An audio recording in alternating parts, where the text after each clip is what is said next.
Pemirsa, pemerintah secara resmi membebaskan hasil negatif COVID-19 bagi perjalanan transportasi domestik darat, laut, udara saat konferensi pers hasil rapat terbatas lintas kementerian. Namun setiap individu diwajibkan telah melakukan vaksinasi lengkap.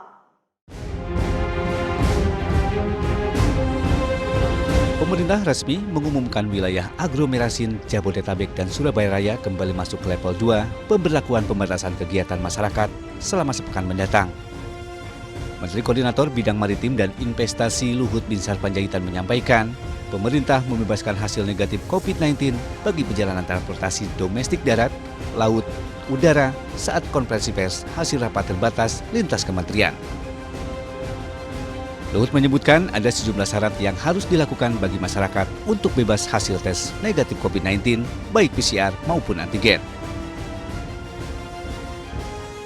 Pertama, pelaku perjalanan domestik dengan transportasi udara, laut maupun darat yang sudah melakukan vaksinasi dosis kedua dan lengkap, sudah tidak perlu menunjukkan bukti tes antigen maupun PCR negatif.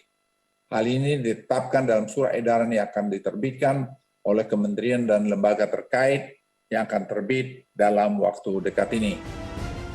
Dalam kesempatan yang sama, Luhut juga menyampaikan kondisi kasus kematian di wilayah DKI Jakarta, Bali, dan Banten mengalami penurunan. Luhut memprediksi angka kasus kematian di 3 provinsi akan semakin menurun dalam waktu dekat. Saat ini tentu kalau disebut kondisi secara faktual Indonesia ya kita belum dalam endemi. Sini situasinya epidemi kalau disebutnya. Untuk konteks Indonesia, untuk dunia ya pandemi ya.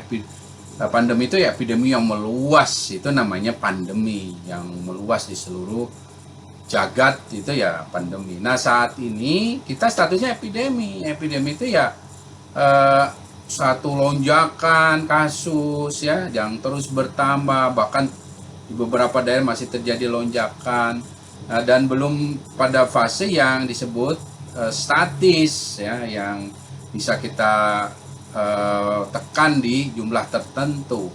Apalagi yang disebut terkendali ya belum. Nah ini artinya situasinya masih kritis ya, masih relatif belum aman dan ini yang harus disadari oleh semua pihak. Dari Jakarta, Rian Rahman, iNews melaporkan.